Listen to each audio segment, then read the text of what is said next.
ባለ 50 ሮብና አርብ የማይጾመው ለምንድን ነው? እንደው እንዲህ ብሎ የሚጠይቅ ሰው መገኘቱ ራሱ ትልቅ ነገር። ለምን መሰለሽ? ብዙ ሰው አርብ ሮብ ለምን እንጾማለን ይላል እንጂ ጾሙ ሲቀር ለምን አንጾምም አይልም። በዛው ቢቀር ደስ ይለዋል። እና ስለዚህ ለምን አንጾምም የምትለው ጥሩ መንፈሳዊ ጥያቄ ነች። አርብና ረቡን በባለ 50 ማንጾመው እነዚህ ሰዎች 50 ቀን ሙሉ ጾመው ተጎድተዋል፣ ትንሽ ይጠገሩ ተብሎ አይደለም። እንደዚህ አይነት ሁለት ምክንያቶች ናቸው። አንደኛው ስለ ጾም ነው። በትክክል ከጾም ነው፣ ስለ ጾም ነው። እንዴት መሰለሽ?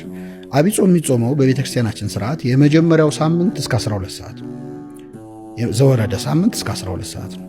ከቅድስት ጀምሮ እስከ ኒቆዲሞስ መጨረሻ ላይ ከሆሳና በፊት እስካለው ድረስ ደግሞ የሚጾመው እስከ 11 ሰዓት ነው።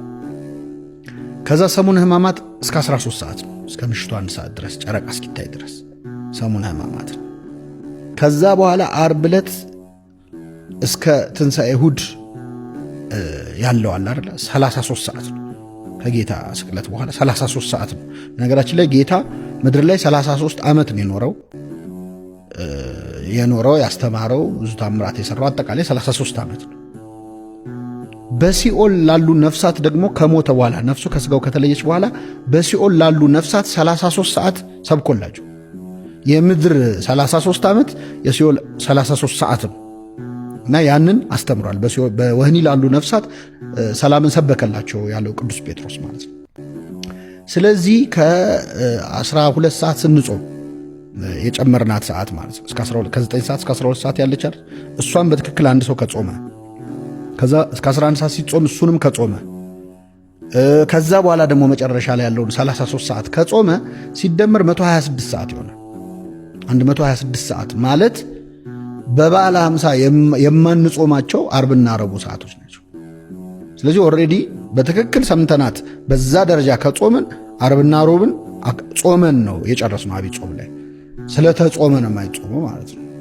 ይህን ጠንቅቆ ግን የማይጾም ሰው ካለ ደግሞ ሁለተኛው ግን ምክንያት ትንሣኤ ማለት 50 ቀን እየተከበረ አይደለም። 50ውን ቀን እንዳንድ ቀን ነው ቤተክርስቲያን የምታየው፣ እንዳንድ ቀን።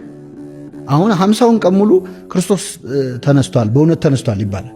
እንደ አዲስ ዛሬ የተነሳ ጠዋት የተነሳ እንዲመስል ነው። ለምን? ያንን እንዳንድ ቀን ነው ቤተክርስቲያን 50ውን ቀን የምታየው። ስለዚህ በትንሣኤው ቀን መጾም ይሆንባታል። ለዛ ነው 50ውን ቀን ያለ ጾም እንድናሳልፍ የምታደርገው። ጸሎትም ግን መንፈሳዊ ነገሮችን መተው አይገባም። በመብላ በመጠጣት ብቻ መከበር የለበትም። ዋነኛ ምክንያቱ ይሄ ነው። ብዙዎቻችን የምንጾመው እስከ 9 ሰዓት ነው። አልጾምንም መጾም አለብን ማለት ነው ሮብና ዓርብ። ከዚህ በኋላ እችን ከሰማችሁ በኋላ ሞክሩት። በጣም ጥሩ ነው። ጾም የሚጠቅመን ለራሳችን ነው። በነገራችን ላይ ከእውቀት ማነስም ነው። ግን በስርዓተ ቤተክርስቲያን እስከዚህ ሰዓት ጾሙ ብላ ቤተክርስቲያን ታለማምዳለች። ሰሙነ ሕማማትን ያልጾመ ሰው ራሱ በደዌ በተለያየ ሕመም ራሱ ሕማማት ላይ ያልጾመ ሰው ሲሻለው ያችን ሳምንት አስቦ እንዲጾም ያዛል የቤተክርስቲያን ስርዓት።